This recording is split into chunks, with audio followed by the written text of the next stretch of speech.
Why hello there beautiful people, welcome back to the channel. How's it going? Going a little international today. We set our sights to Hong Kong.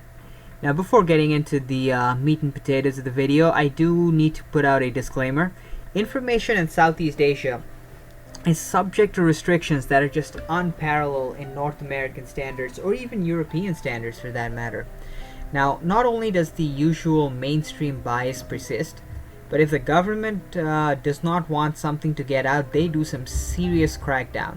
Apart from certain leaks in social media, it's very difficult to get the full context of what's happening when the government tries to suppress a subject matter.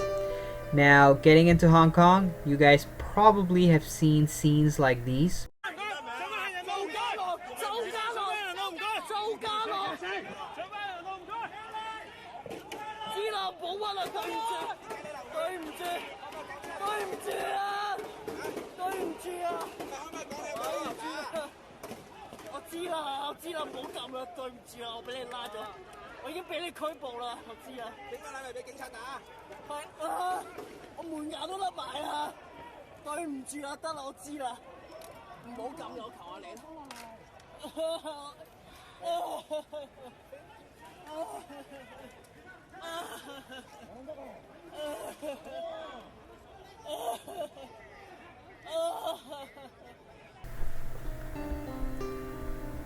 Here's what's going on, or at least this is what we think is going on. China nominally agreed to allow Hong Kong to maintain its capitalist nature under a policy known as one country, two systems. Very creative. But this sovereignty of the city of Hong Kong has slowly eroded over the decades.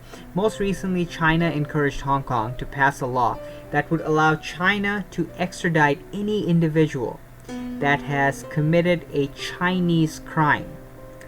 Now, that doesn't sound too bad on the surface. However, you need to understand that Chinese crime includes criticizing the communist government, worshipping in any church that is outside government-controlled churches, and spreading information that the Chinese government considers to be propaganda, which is actually a lot of the time just factual correction to the Chinese propaganda. It's messed up. Now, in response to this extradition bill, the Chinese-controlled government of Hong Kong faced a lot of protests. The protesters say that recently the government tabled the bill. The protesters say this isn't enough.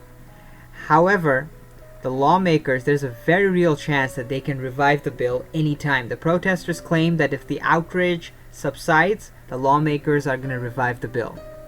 Also, the protesters don't like the fact that the Chinese government is calling the protesters as rioters. A lot of people have been arrested.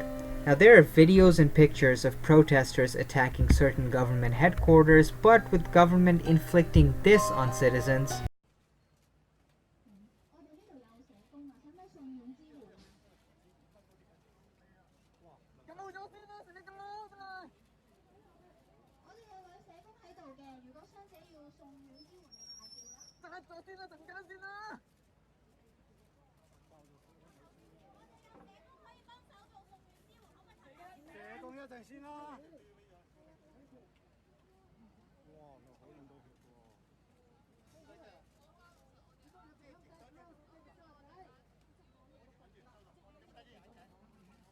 Can you really blame them?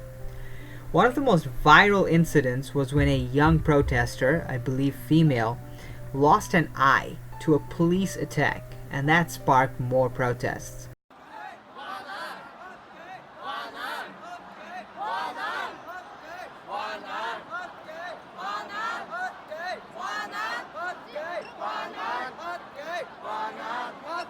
Now, while this is horrible, people in America who cannot possibly comprehend the notion of a tyrannical government, I do want to point out this happens all the time in Asia. The exact location varies from time to time, but this happens all the time. When there aren't any constitutional protections on free speech and the government owns all the guns, well, there you go. Another crazy right-winger pointing at a global tragedy saying that we need guns. Yeah, you're correct. That's exactly what I'm doing. When people cannot resist the government, bad things happen. Really bad things happen.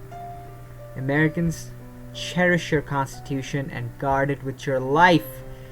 And like and subscribe to this channel, I guess. But I'll bring you guys updates on this particular issue. I do gotta warn you guys in mind, it's not gonna get any prettier than what you saw today. Talk to you guys later.